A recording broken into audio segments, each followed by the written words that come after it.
Agora vamos para a questão 7. Ela também é uma questão de verdadeiro ou falso. Agora você vai ter que completar verdadeiro ou falso e dar uma justificada. Então, é só isso. E aí vamos para a primeira questão. Qualquer algoritmo de ordenação realiza pelo menos n log n operações. Isso é falso e é falso em muitas formas. É falso em muitas formas. Primeiro, melhor caso. Melhor caso, por exemplo, o insertion sort, ele realiza apenas n operações. Né? Ele é linear em melhor caso. O bolha também, se eu me lembro bem, ele é linear em melhor caso. Mas também existem algoritmos onde até seu pior caso, se você usar bem, eles ainda são lineares. Que é o caso, por exemplo, do counting sort. Se você tiver números inteiros, você tiver espaço para todo mundo, ele é linear. O counting sort é aquele que você tem seu array, né? Aí você pega tipo assim, o maior elemento e o menor elemento. Com ele você pega só o maior elemento e você cria um outro array gigantesco que ele tem todos os índices de 0 até esse maior elemento. E você faz basicamente duas passadas, né? Que você faz a primeira passada, você vai lendo e cada vez que você encontrar um elemento aqui, você vai no índice dele aqui e incrementa mais um. E depois você volta. E para cada índice aqui, se ele não for 0, você escreve o número, você escreve ele de volta o número de vezes que ele aparece aqui.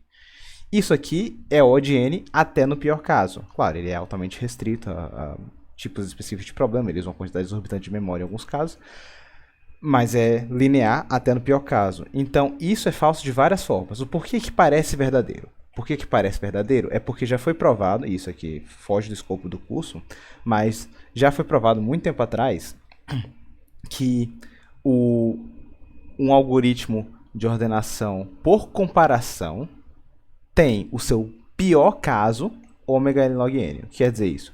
Que você não consegue fazer nenhum algoritmo de ordenação, que a base dele para decidir se um está na frente do outro é literalmente comparando um com o outro, ele consegue ser mais eficiente no pior caso dele que n log n. Não existe isso. Tanto que os algoritmos que são lineares, eles são algoritmos que não são de comparação. São algoritmos como, por exemplo, o counting sort. Não são algoritmos como o quicksort, por exemplo. Então, isso aqui, embora pareça, é falso. Tá. O próximo, deixa eu colocar aqui. Isso aqui é falso.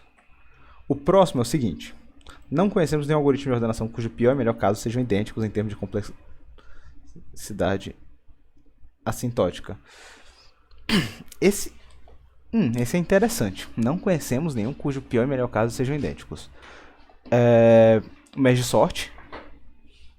No melhor caso, você vai ter que fazer uma quantidade exorbitante de merges. No pior caso, também, sabe? O merge sort, você sempre divide ele em 2 e você sempre faz o mesmo número de merges. Então, por exemplo, se ele está perguntando, não conhecemos nenhum caso onde o pior e o melhor são idênticos, isso é falso. O merge sort é um bom exemplo de um algoritmo que o melhor e o pior caso são idênticos. Tanto que, embora ele seja n log n, em muitos casos, na prática, na vida real, o quicksort se torna mais rápido que ele, mesmo que a complexidade do pior caso do quicksort seja n ao quadrado. Simplesmente por uma questão de, tipo assim, o melhor caso do quicksort é muito melhor. E o caso médio do quicksort é muito melhor. Então, isso aqui é F. Aí nós temos o próximo, que é insertion sort, selection sort, são exemplos de algoritmos de ordenação estáveis. Estáveis, vamos lembrar como é que é o insertion sort. O insertion sort é um algoritmo onde você tem seu array, né? E você faz uma passada que é o seguinte: você vai você vai fazer subdivisões, né? Você primeiro procura o primeiro elemento, coloca ele aqui no começo, o menor elemento. Aí você pega esse elemento. Não. O insertion sort é o seguinte: você vai pegar esse elemento aqui, coloca ele aqui, certo? Próximo elemento, você vai checar se ele é menor que esse. Se ele for, você troca. Se ele não for, você não troca. E você fez isso aqui, certo? o outro elemento, você vai comparar. Se for menor, você troca ele. E aí você compara ele de volta. Então você vai fazendo isso para sempre. Vamos pensar o que acontece se você tiver duas instâncias do mesmo tipo aqui. Digamos, você tem um 2 aqui e um 2 aqui.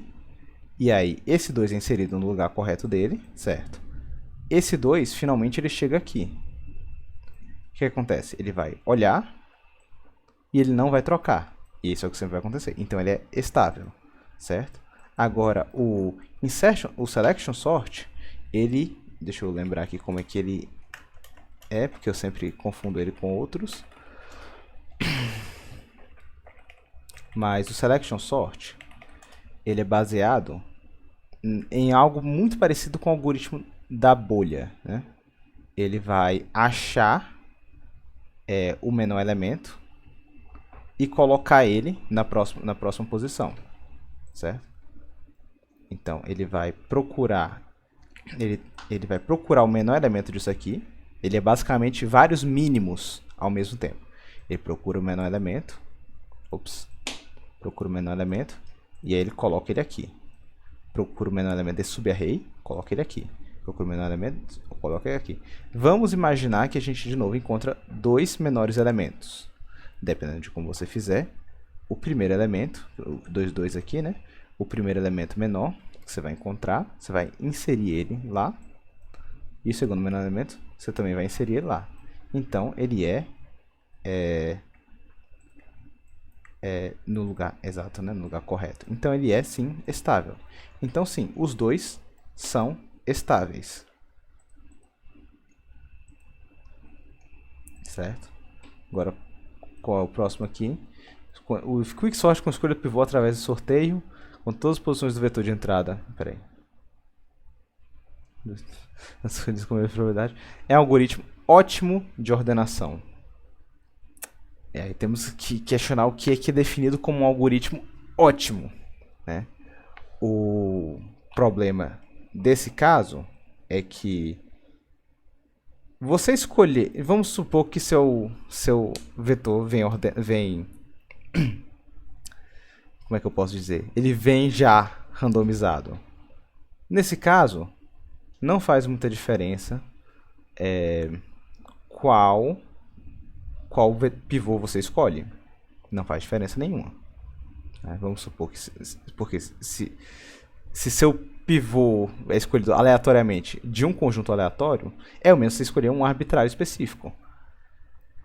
E o pior caso de uma escolha aleatória, vamos pensar aqui o Quicksort. O melhor caso de uma escolha aleatória, você vai escolher um aleatório, ele ainda pode ser o maior. E o próximo ainda pode ser o maior.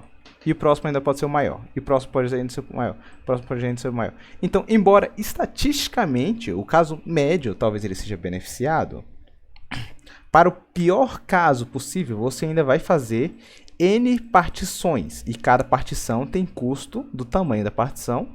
Então, isso vai ser um somatório de 0 até n. Somatório de 0 até n, a gente sabe que é quadrático. Então, você vai ter um algoritmo que é quadrático. Isso não é ótimo. Claro, pode existir outras interpretações de ótimo aqui. Você pode pensar, por exemplo, se o melhor caso, ou o caso médio dele, é ótimo. Nesse caso, aí você pode fazer uma análise estatística. Mas usando essa interpretação do pior caso, não, isso é falso. Isso é falso. E a última questão é um algoritmo de ordenação que realiza comparações e tem complexidade n log n. É um algoritmo ótimo. Sim, isso é o que eu falei aqui na A. Um algoritmo de comparações, ele tem o seu pior caso, ele pode ser o melhor algoritmo de comparação, de ordenação por comparação. O seu pior caso sempre vai ser, no mínimo, n log n. Ele é ômega de n log n, algoritmo de ordenação por comparação. Então, se ele realiza a ordenação por comparação e tem complexidade O de n log n, e eu estou presumindo que isso aqui é o pior caso, então, sim, ele é ótimo. Quer dizer que a complexidade dele sempre é a mínima possível. Então, isso aqui é verdadeiro, certo? Então, é isso.